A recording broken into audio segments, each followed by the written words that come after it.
YouTube. Part 1. Her voice said, "I love you," but she didn't know I was listening. She didn't know the mic was still on. I was sitting in the upstairs guest room, balancing a plate of microwave lasagna on my knee, when her voice came through the old Bluetooth speaker in the corner. Crisp, clear, unfiltered. "I love you," she said, laughing like I hadn't heard her laugh in months. At first, I didn't even react, just froze with the fork halfway to my mouth. It wasn't my name she said next. It wasn't even close. "I wish he wasn't home so often," she whispered. "He just lingers." My hands started to shake. The lasagna slid off the plate and splattered across the carpet, but I didn't even blink. I was still trying to understand why her voice was coming through the speaker in the first place. And then I remembered, earlier that week, I'd helped her test the mic system for her team presentation. She left the transmitter plugged into her purse mic. I forgot to turn off the speaker upstairs. And now, by some cruel twist, I was listening to her on a call, maybe FaceTime, maybe regular, talking to someone she loved. But not me. Not anymore. I should have turned it off. I should have walked away. But I sat there, hunched over like a coward, knees pulled to my chest, listening to every word like a kid eavesdropping on a horror story he can't look away from. "You're everything he isn't," she said. "With you, I don't feel trapped." I bit down on the side of my cheek so hard I tasted blood. I didn't cry. Not yet. That would come later. Instead, I went cold. Numb. Like my whole body unplugged from the wall. She kept talking about me. About how I used to have passion, and how he thinks quiet means something's wrong. I couldn't move. I just sat there, listening to my wife peel off my dignity like it was an old coat she couldn't wait to throw away.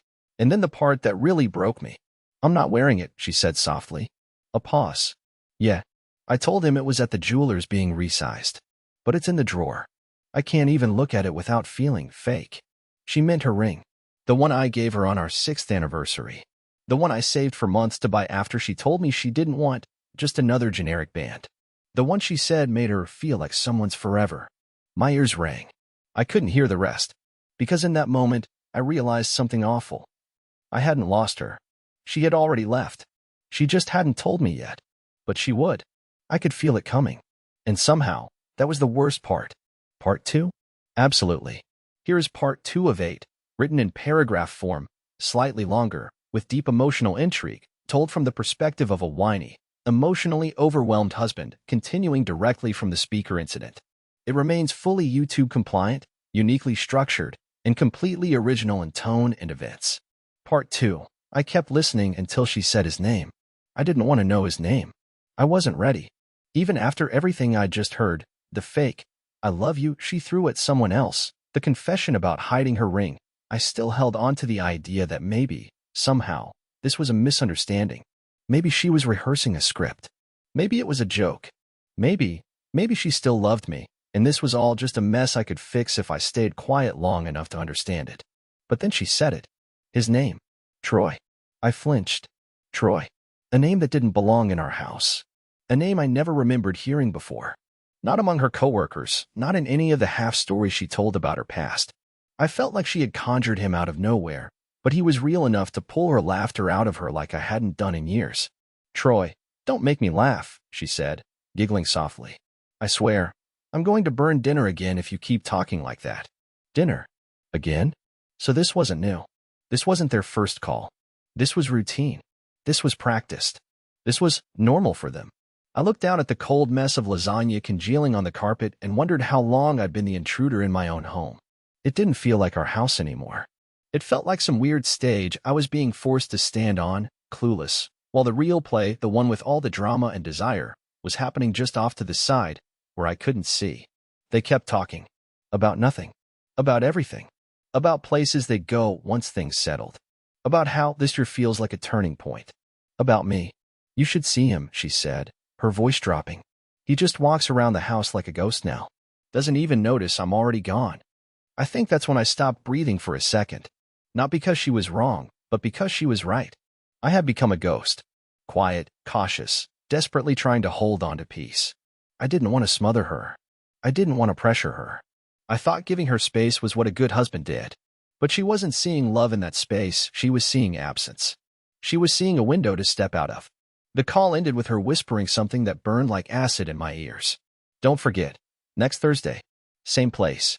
Then silence. The speaker disconnected with a soft click, and I sat in that quiet room like the world had just collapsed in slow motion. No yelling. No dramatic affair uncovered in a hotel lobby. No lipstick on collars. Just soft laughter and secret plans delivered casually over Bluetooth in my own home. And the worst part? She was downstairs. At that exact moment. Humming in the kitchen like nothing happened.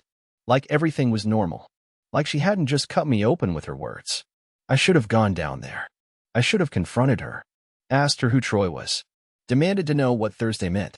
But I didn't. Instead, I crawled into the guest bed, pulled the blanket over my face, and pretended I was still the kind of man who had a wife that loved him. And as I lay there in that fake warmth, I realized something truly pathetic. I was more afraid of hearing the truth than I was of being lied to again. Shall I continue with part 3? Even longer? Equally intense? And just as unique? Absolutely. Below is part 3 of 8, written in paragraph form, slightly longer, deeply emotional, and carefully constructed to maintain a high level of intrigue and uniqueness. The pacing, tone, and narrative are all aligned with your style preferences, and the story continues to respect YouTube's monetization and content policies. Part 3. The note she never meant me to see. I barely slept that night. I lay there beneath a blanket that didn't warm me, in a room that used to feel like a refuge but now felt like someone else's spare closet. Every creak in the floor downstairs made my chest tighten. I half expected to hear her footsteps tiptoe past my door, whispering into the phone again. But the house stayed quiet, too quiet, like it was in on the secret and didn't want to wake me to face it. By morning, I hadn't moved an inch. I stared at the ceiling until the sunlight bled through the cracks of the blinds, and I could hear her moving around downstairs, humming softly, clinking dishes, the smell of toast floating up. She was making breakfast. I was still pretending to be asleep. It was sick, really, the performance we both gave. She didn't ask why I hadn't come to bed. I didn't ask why she turned her location off. I came downstairs, sat at the table, and ate the toast she made with the manners of a hostage. She smiled once, distant and pleasant, like a stranger playing house. I felt like I was being served my own execution calmly, one slice of buttered betrayal at a time. After she left for work, or wherever she said she was going, I wandered through the house like it was a museum of someone else's life. Everything suddenly looked wrong. Her coffee mug was resting perfectly on the coaster like it had been placed there for a photo. The throw blanket on the couch was too neatly folded, the way she only did it when guests were coming over. Her scent still lingered faintly in the hallway, like an echo that refused to leave. That's when I noticed her tote bag, the one she always took to the office, was still in the foyer. I picked it up and immediately felt a heavy object inside. My gut turned. I didn't want to do this. I really didn't. But I also knew, deep down, that if I didn't look now, I'd keep living in the fog of half-truths until the storm hit me full force. Inside the bag was a small leather-bound notebook. Not her planner, not something she'd carry for work. I opened it, and there it was. A page, scrawled in her handwriting. A draft. Not a letter addressed to me. Not even a goodbye. It was a script. A rehearsed conversation. Colby, I never meant to hurt you. You're a good man. A safe man. But I've outgrown this. Another line. I stayed because I didn't want to be the villain, but the truth is, I stopped choosing you a long time ago. I read it over and over again until the words stopped making sense. My heart pounded in my throat. She was planning something. No, she'd already made the decision. This wasn't guilt in progress. It was preparation. She was getting ready to end us like she was giving a speech at a conference. Polished. Clean. Detached. I sat down on the floor with the notebook open in my lap, wondering how long she'd been practicing this little performance. How long she'd been preparing to break my world apart while still smiling at me over dinner. And the worst part? I was still making excuses for her in my head. Still trying to tell myself that maybe she was just working through confusion. That maybe it wasn't that serious. But deep inside, I knew. That man, Troy, whoever he was, wasn't the cause of the distance between us. He was the result of it. She had already left me emotionally long before she whispered his name. I stayed there for hours, reading her fake goodbye like a eulogy I hadn't been invited to. And I made a quiet promise to myself in that moment. I wouldn't confront her yet. Not until I knew everything. I wanted the full picture. No more guessing. No more begging. No more asking for scraps of the truth. If she was going to rip out my heart, she was going to do it while looking me in the eye. And if I had to play the fool a little longer to see how far this lie went, then fine. I'd wear the mask. Because next Thursday was coming. and I intended to follow her. Would you like me to continue with part 4 in the same emotionally intense, slightly longer format? Absolutely. Here's part 4 of 8, written in smooth paragraph form, slightly longer, and crafted with maximum emotional depth and originality. This part continues the tension, raises the stakes, and leads into the pivotal Thursday mentioned earlier. It's unique, slow-burning, and drenched in dread, with no resemblance to previous stories and fully compliant with YouTube policies. Part 4. I followed her and saw something I can never unsee. The notebook haunted me for days. Every time I passed by the drawer where I hid it, I felt like it was whispering to me. That carefully written draft, her words, her voice, but none of the love I used to know kept replaying in my head. I tried to keep things normal on the outside. I still packed her lunch 2 mornings in a row. I still asked how her day was. She smiled, lied, and then walked past me like nothing inside this house meant anything anymore. I told myself I'd wait until Thursday. Just hold it together until then. One more day. But time doesn't pass normally when you're drowning in suspicion. Every second felt like I was being peeled open. Like the truth was circling above me like a vulture, waiting to land. When Thursday finally came, I didn't sleep. I faked a cold, called in sick to work, and spent the day trying to sit still without coming unglued. She left around 6:15 p.m., dressed in a soft maroon sweater and black slacks. Casual, not flashy. She wore just a hint of perfume, not the strong kind she used on formal occasions, but the subtle one I'd once told her reminded me of autumn. I stood behind the curtain as she walked to her car, keys twirling around her finger, humming something too upbeat for someone planning to cheat. I gave her a 20-minute head start, not because I was worried about losing her, but because I didn't want her to feel the wind of me trailing her just yet. I took my brother's car, a dusty gray Hyundai that looked just beat up enough to blend into any background. I tailed her, slow, deliberate, hands sweating through the steering wheel. She didn't take the usual roads. She didn't head toward her office or any of the client restaurants she mentioned in past stories. She drove north into an area neither of us had reason to visit.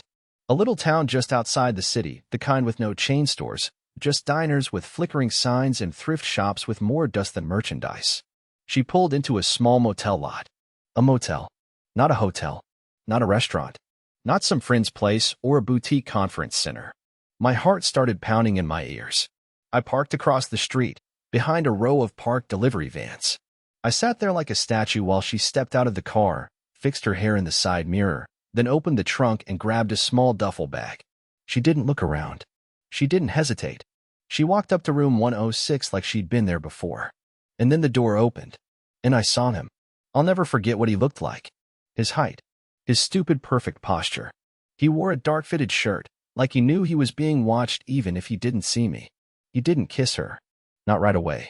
He just smiled, a slow, comfortable, familiar smile, and reached out to take her bag from her like they were on some romantic weekend getaway. Then she leaned in and whispered something in his ear. He laughed, and then they kissed. It wasn't the kiss that destroyed me.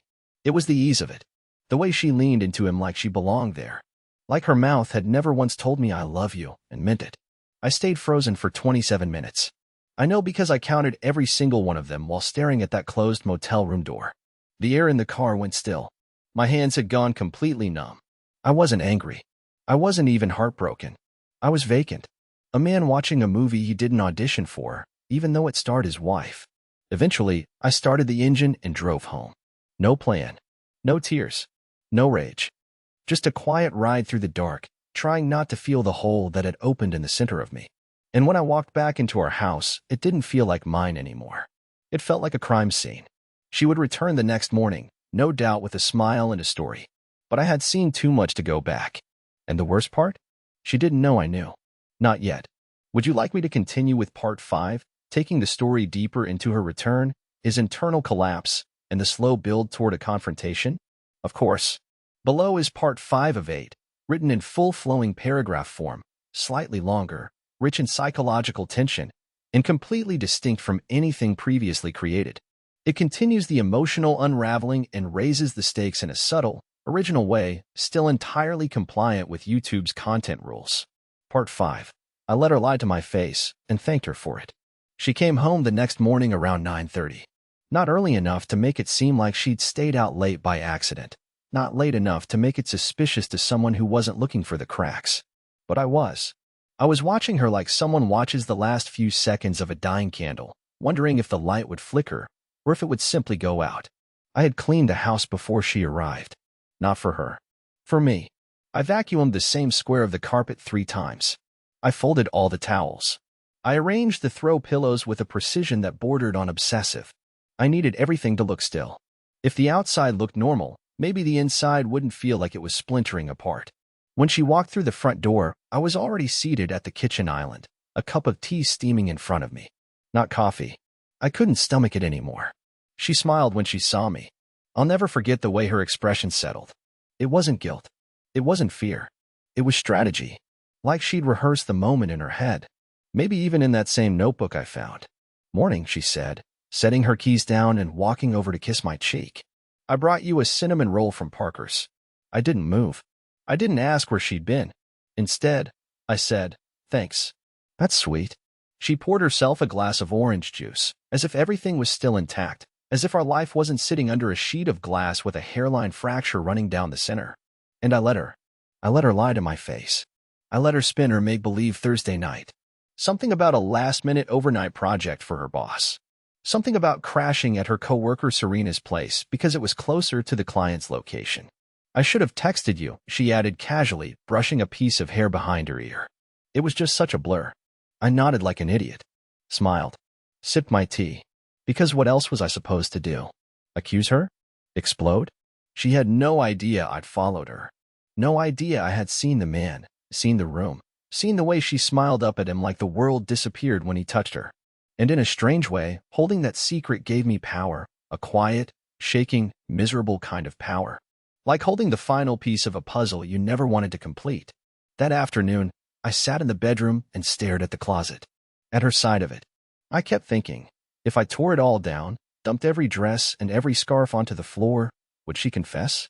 Or would she just shrug and say I was overreacting? But I didn't touch a thing. Because the truth is, I didn't want her confession. I wanted her regret. I wanted her to feel the weight of what she was doing before I ever said a word. So I played my role. The husband she thought was too trusting, too passive, too weak to ask the real questions. I washed the dishes. I laughed at her half-funny stories. I listened to her tell me how exhausting her week had been. I even kissed her before bed, pretending not to notice the faint scent of someone else's cologne still clinging to her coat. And when she rolled away from me to fall asleep that night, I stared at the ceiling and whispered her name under my breath, not to wake her, but to mourn her. To let the version of her I once knew die, quietly and without ceremony. I didn't sleep. I didn't even blink. Because something in me had already started to turn cold. The man she left behind, the soft one, the loyal one, he wasn't going to survive much longer. And when the end came, I didn't want to be him anymore. Shall I continue with part 6, where the quiet tension begins to shift and the confrontation starts to take shape in a way she never expected? Certainly. Here is part 6 of 8, written in smooth paragraph form, a bit longer, and crafted to keep the emotional pressure mounting. This part continues to unravel their relationship in a quiet but deeply chilling way, filled with small betrayals and haunting realizations, all while remaining 100% original and fully YouTube safe. Part 6. I took something from her, and she still hasn't noticed. It's strange what you begin to notice once your heart stops lying to you. Little things that used to mean nothing suddenly glow like warning signs. Like how she stopped humming when she cooked, or how she no longer looked at her reflection in the hallway mirror before she left, just at her phone. Always her phone. By Saturday, I'd become an expert at pretending. I even picked up groceries for her, including that overpriced oat milk she insists tastes better in coffee even though she barely drinks it anymore. She smiled when she saw the bag, kissed my cheek again like she was trying to win some invisible contest, and went upstairs for a shower. That's when I did it. I didn't even plan to. I just moved, slid into the hallway, opened her purse. Her phone was locked, obviously, but I wasn't looking for messages. I didn't want texts or voice notes or the sordid details of her motel rendezvous. What I wanted, what I needed, was control. So I opened her wallet, took out one of her credit cards. The one she never uses when she's with me. The one I once saw her use to book a conference trip back in April. I slid it into my pocket. Nothing bold. Nothing loud. Just gone. Then I took her spare key. The one she thought she'd hidden in the little drawer beneath her makeup mirror. Gone. And finally, the smallest thing of all, I took the gold pin she always wears when she meets clients. The one her sister gave her. She never wears it for me. Only for them. Gone. I didn't know what I was doing. I just knew I needed something. Something that made me feel like I wasn't being erased. Like I wasn't just orbiting her life as she moved further away from me. When she came downstairs 20 minutes later, towel wrapped around her head, she didn't notice a thing. She curled into the couch with her laptop and asked me what I wanted to do for dinner like nothing had changed. And I played along. But something had changed. Because I wasn't waiting anymore. I wasn't hoping anymore. I wasn't begging for scraps of the truth. I was gathering. Quietly. Patiently. Like someone lighting candles before a storm knocks out the power. That night, I watched her sleep. I know that sounds creepy, but I wasn't looking at her like a husband. I was studying her. Trying to understand how someone so familiar could feel so manufactured. Her breathing was shallow. Her arms pulled tight around the blanket, not around me. She twitched once and mumbled something, not my name. Not anything close.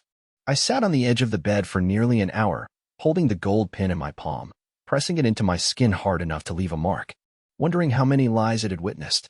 How many times she had smiled at him wearing this exact pin, while I sat at home planning meals she'd barely touch. The man I used to be, the husband who trusted her, who defended her, who would have taken a bullet for her, he was dissolving into something else. Not hateful, not angry, just done. And the irony? She kept telling me how thoughtful I'd been lately. You're finally relaxing again, she said. And maybe she was right. Because when you stop believing the person you love is real, it does get easier to let go. Shall I continue with part 7, where the calm mask begins to crack, and the first ripple of confrontation appears not through words, but through something far more chilling? Absolutely. Below is part 7 of 8, slightly longer than before, rich with psychological unease and the slow, suffocating pace of a man unraveling with purpose. The style remains introspective and emotionally raw, written in paragraph form, and continues to be deeply original and compliant with YouTube's monetization policies. Part 7. I set the stage, and she still had no idea what was coming. There's something terrifying about holding someone's secret in your hands and pretending you don't know it's there. It makes everything feel like theater. Every word spoken becomes a line in a scene, every smile a prop. And the longer you act, the more you lose track of who you were before the curtain went up. By Monday, I wasn't sure if I was pretending anymore. I had rehearsed her lies in my head so many times that I started to mouth them alongside her during dinner. The same phrases, the same rhythms. She was consistent, I'll give her that. Consistent in her betrayal. Consistent in thinking I was too dull, too slow, too safe to ever catch on. But she forgot something about me. I remember things. Not just the obvious stuff, dates, conversations, places we visited, but small things. Like how she always tugs at her right earlobe when she's nervous. Or how she lines up her charger on the nightstand at a perfect 45-degree angle when she's distracted. Or how she only ever puts her phone face down when there's something she doesn't want me to see. I remembered all of that. And I remembered that she had another Thursday coming up. So I set the stage. I told her I had been asked to fly out Wednesday night for a 2-day conference. Something about new software rollout for the regional teams. I acted annoyed, dragged my feet, pretended like I didn't want to go. She frowned a little, just enough to register, then smiled and told me I'd probably enjoy the break. I knew what she heard in that moment. I won't be home. And that was all she needed. On Thursday morning, I left the house with a suitcase full of nothing but paper towels and a jacket. Drove to a nearby co-working space I had access to, parked behind the building, and waited. I watched her text roll in. Cheerful little check-ins. Hope your flight went okay. Don't forget to get dinner. You always forget. I miss you already, Blackheart. I stared at them like I was reading messages from someone else's wife. By 5:50 p.m., she was gone. Car pulling out of the driveway with her hair freshly done and her jacket folded neatly in the back seat. I didn't follow her this time. I already knew where she was going. What I wanted, what I needed, was for her to think the lie had worked. So while she was gone, I went back to the house. Let myself in with the spare key she didn't know I still had. Quiet. Slow. Every step deliberate. I wasn't there to break things. I wasn't there to scream. I was there to leave something behind. I took the pin she hadn't noticed missing and placed it on the kitchen counter, right next to her favorite wine glass. I left her credit card in the freezer, half buried in a bag of frozen peas. I took the tiny slip of paper I'd found in her purse the week before, the one with his number scribbled in messy handwriting, and pinned it to the fridge with a magnet that read, "Love wins." And then I sat at the dining room table for exactly 4 minutes, just staring. It didn't feel like revenge. It felt like a ritual.